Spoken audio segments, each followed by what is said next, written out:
Tahun Baru Hijriah atau Tahun Baru Islam adalah merupakan salah satu hari penting bagi umat Islam.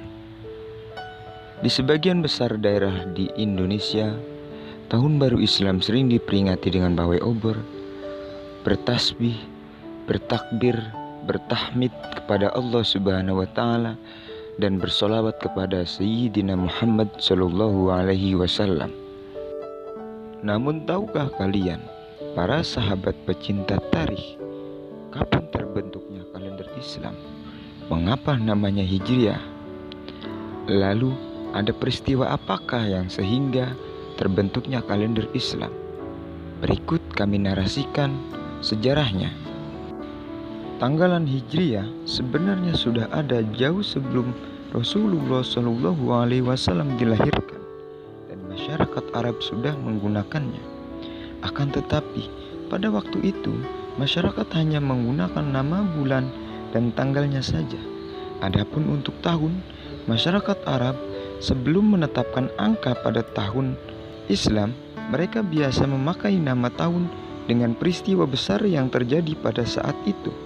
Sebagai contoh, pada waktu Rasulullah Shallallahu Alaihi Wasallam dilahirkan, tahun itu disebut dengan tahun gajah karena bertepatan pada tahun itu sebelum Rasulullah dilahirkan terjadi penyerangan Ka'bah oleh pasukan yang menunggangi kendaraan gajah sebagai kendaraan perang di bawah pimpinan Abraha. Tanggalan Hijriah ditentukan berdasarkan peredaran bulan atau bisa disebut juga dengan tanggalan Komariah. Maka dari itu, dalam penanggalan Hijriah sering ditemukan ketidaktetapan dalam pergantian bulan atau jumlah hari dalam setiap bulannya. Dikarenakan itu semua bergantung kepada hilal dan posisi bulan, bumi, dan matahari. Sebagai contoh, satu bulan dalam Hijriah bisa berjumlah 30 hari apabila jarak bulan jauh dari bumi dan pada saat yang bersamaan bumi berada pada titik terdekatnya dengan matahari, atau dengan bahasa lain disebut perihelion. Begitupun dengan sebaliknya. Mulai disempurnakannya tanggalan Hijriah 3 tahun pertama di masa kepemimpinan Umar bin Khattab radhiyallahu anhu. Beliau mendapatkan surat dari Abu Musa al-Asy'ari yang merupakan gubernur Basrah, yang di dalam suratnya Gubernur Basrah kepada Amirul Mukminin menyatakan telah datang beberapa surat dari Amirul Mukminin. Namun, ia mengungkapkan kebingungan dalam menyikapi surat-surat tersebut dikarenakan hanya ada tanggal dan bulan saja. Beliau tidak tahu kapan surat itu dibuat.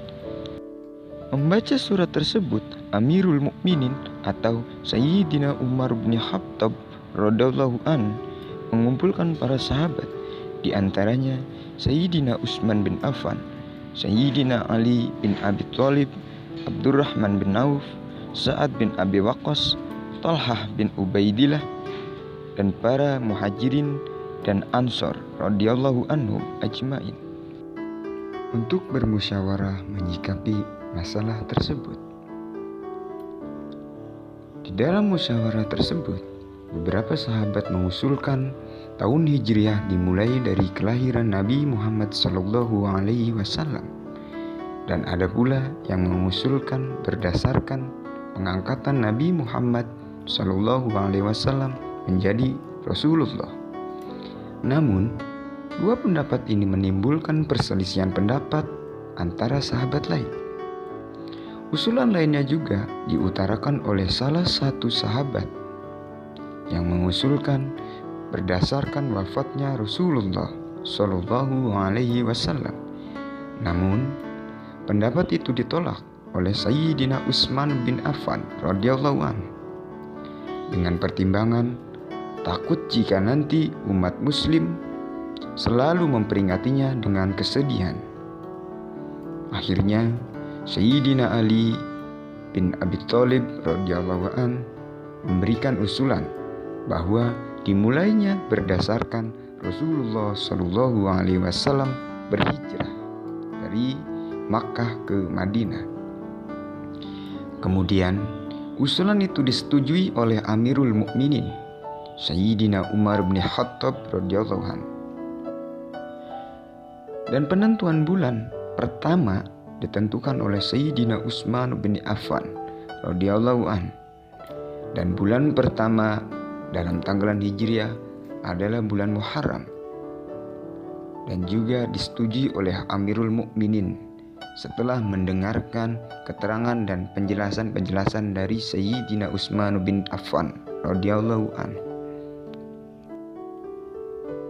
Itulah sepintas tentang fakta-fakta terkait tanggalan Hijriah. Mengapa namanya Hijriah?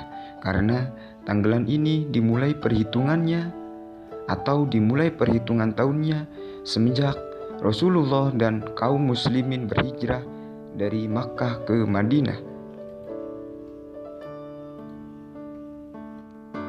Dan mengapa jumlah hari dalam kalender Hijriah lebih sedikit daripada jumlah hari dalam kalender Masehi dalam kurun 1 tahunnya? Itu dikarenakan karena perhitungan kalender Hijriah berdasarkan peredaran bulan, sementara pada kalender Masehi berdasarkan hitungan matahari. Sahabat pecinta tarikh, terima kasih telah menyaksikan video kami. Jangan lupa saksikan video kami sebelumnya agar lebih banyak lagi kita mendapatkan pelajaran atau ilmu-ilmu dari beberapa sejarah terkait Islam atau perpolitikan atau tentang ilmu-ilmu lainnya. Jangan lupa sebarkan video ini jikalau video ini dianggap bermanfaat.